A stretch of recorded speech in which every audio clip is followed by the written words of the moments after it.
नमस्कार। आज हम आपके लिए लेकर आए हैं कार्तिक मास की विस्तृत और परम पावन कथा। यह मास केवल एक महीना नहीं बल्कि धर्म, भक्ति और मोक्ष की साधना का महापर्व है। सनातन धर्म के अनुसार सभी मासों में कार्तिक मास को सर्वश्रेष्ठ स्थान प्राप्त है। स्वयं भगवान श्री हरि विष्णु को ये मास अत्यंत प्रिय है। इसकी महत्ता को समझने के लिए हमें पौराणिक काल के उस संवाद को जानना होगा जब एक बार नारद मुनि ने सृष्टि के रचिता ब्रह्मा जी से पूछा था, पितामह, मनुष्य के कल्याण के लिए सबसे सुगम उपाय क्या है? ब्रह्मा जी ने उत्तर दिया था, हे नारद, कलयुग में कार्तिक मास के नियमों का पालन करना ही सबसे सुगम उपाय है। जो फल कठिन तपस्या और बड़े बड़े यज्ञों से प्राप्त होता है, वही फल इस मास में किए गए छोटे से नियम से भी मिल जाता है।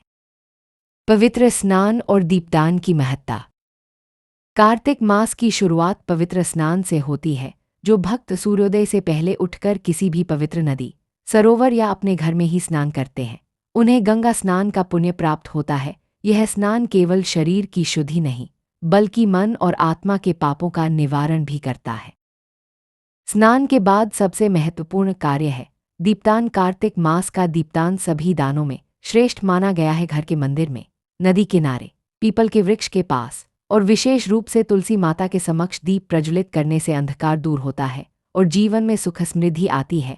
ये दीपदान भगवान विष्णु के प्रति हमारी अटूट श्रद्धा का प्रतीक है।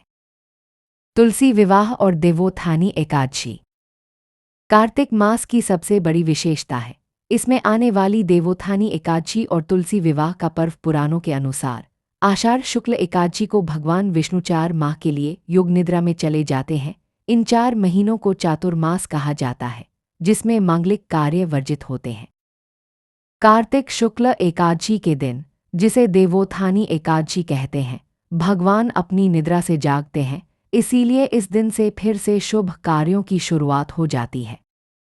इसी एकादशी के अगले दिन, कार्तिक पूर्णिमा तक, भक्तजन बड़े उल्लास के साथ तुलसी विवाह का आयोजन करते हैं। तुलसी, जिसे भगवान विष्णु की प्रियतमा माना जाता है, उनका विवाह शालिग्राम रूपी भगवान विष्णु से कराया जाता है।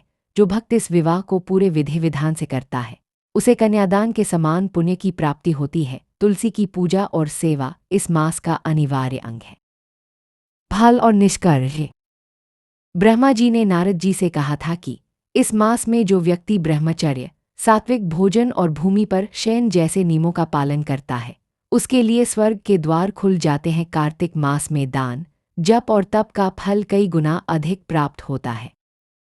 तो आइए हम सभी इस परम पवित्र कार्तिक मास में भगवान श्री हरि की भक्ति में लीन हों, नियमों का पालन करें और दीपदान तथा तुलसी सेवा के माध्यम से अपने जीवन को धर्म और मोक्ष के मार्ग पर अग्रसर करें। कार्तिक मास की जय।